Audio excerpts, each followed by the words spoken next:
welcome back to my channel. Today I'm making another work from home video that's specifically Engoo related, and I made this video especially for new tutors or reactivated tutors, anyone who needs a refresher when it comes to Engoo, or anyone who wants to take note of the most essential parts from the Engoo training. Again, my name is Nadine. I'm an online English tutor at Engoo. If you're interested in becoming an online English tutor, you might want to check out my other videos first. Otherwise, just watch this video. So this video is especially tailored for new tutors and reactivated tutors who need a refresher from the Engoo training, or for those still awaiting a training schedule for Engoo. Today, I will be discussing how to navigate the Engoo platform as well as some tips for new tutors. So if you're a new tutor or a reactivated tutor, welcome back to Engoo. And let's begin. So for episode number 4, I will be discussing a new tutor's guide to the Engoo platform. Today, we will be covering 8 topics. First is how to open slots, how to check your schedule, students' request, test caller, lesson materials, lesson room, tutor help, specifically honorifics, no-show, cancellation guidelines, cancellation penalty system, tutor payment, and then finally, for number 8, tutor support. Guys, please don't rely on this video alone because the policies and guidelines may change from time to time. If you want to get a better picture of the Engoo guidelines and how-tos, please check the tutor help page because everything is there. The first thing you want to do once you've successfully become an online English tutor and you received your profile details, you want to go to Edit Schedule on the tutor side to open your slots. So this is how the Edit Schedule page looks like.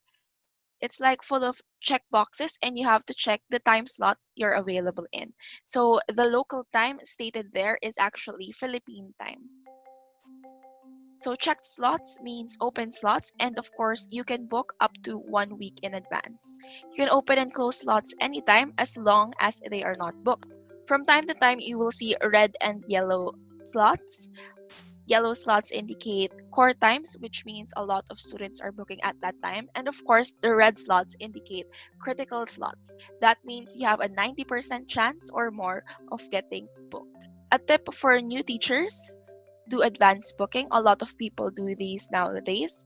I usually book my slots personally 1 day ahead, just to make time for myself to prepare and, of course, to give students time to actually choose me as their tutor. Next is the daily schedule and weekly schedule. This is where you get to know whether your slots are booked or not. Daily schedule, of course, reflects your schedule for the day, and weekly schedule for the whole week. For the time slots in the daily or weekly schedule, there are 5 labels. Number 1 is open slot. It's color blue. That means you haven't been booked for that day. Number 2 is reserved, which means a student booked you for that day. Number 3 is doing or ongoing, which means you're currently doing the class or conducting the class. Number 4 is done, which means you've conducted the class but haven't submitted your lesson notes. And number 5 is completed, which indicates that you've conducted your class and have passed or submitted your lesson notes. So another label is usually no-show, and I think it's usually in yellow. I will discuss more about that later. Next, let's move on to the student's request. I know you're very familiar about this.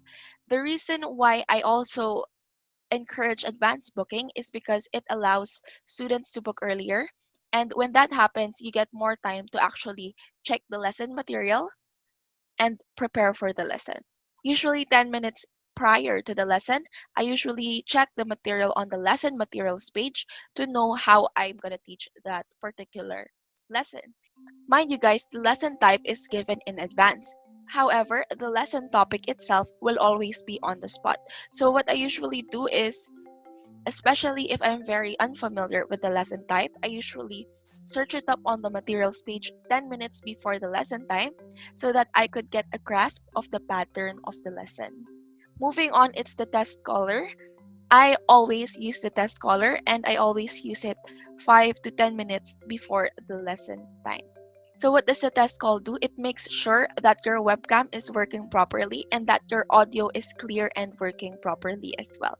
So this is very important because there are instances wherein the student can't hear you clearly or can't see you clearly.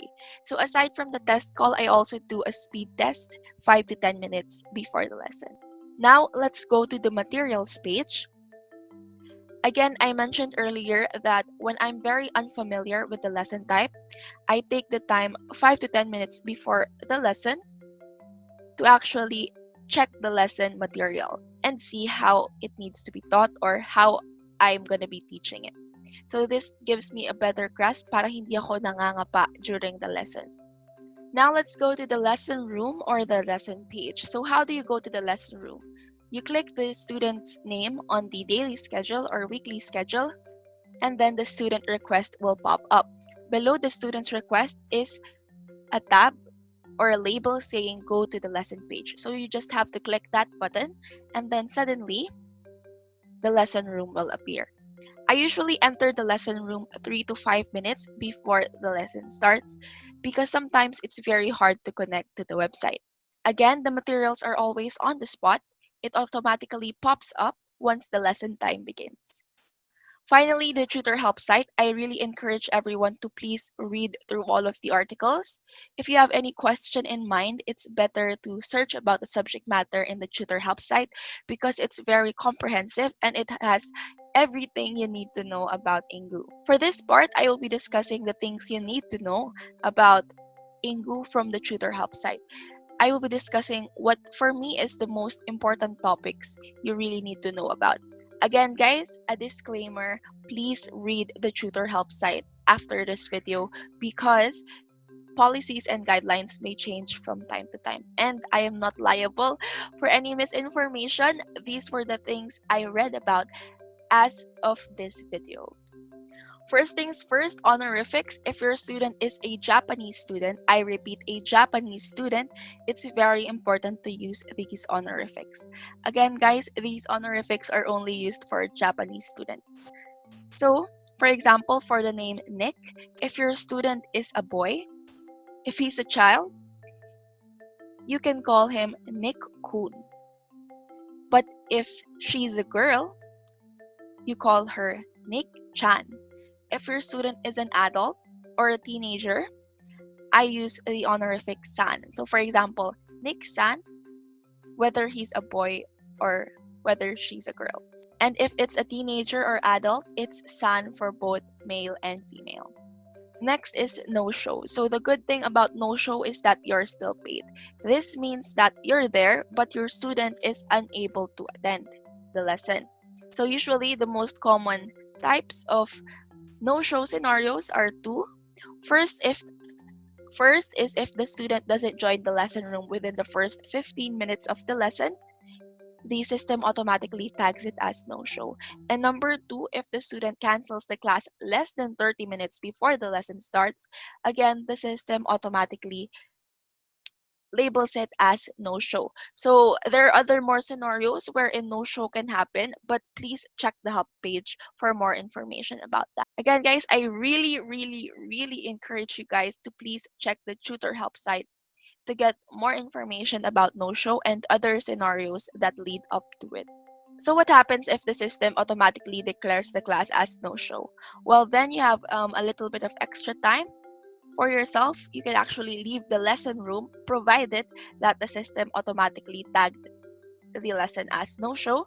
You can leave the lesson room and of course take a little bit more extra time before your next lesson.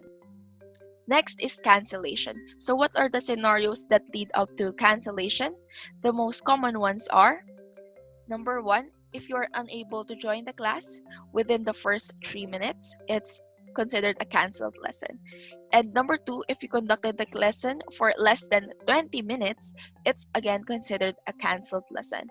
There are scenarios wherein the student automatically leaves the lesson room or he or she wants to leave the lesson room because he or she still has stuff to attend to. And for example, you're about in 18 minutes, you're done with the lesson, the student wants to already say goodbye. So what do? To prevent being cancelled, it's better to stay in the lesson room until you reach more than 20 minutes and then you leave the lesson room.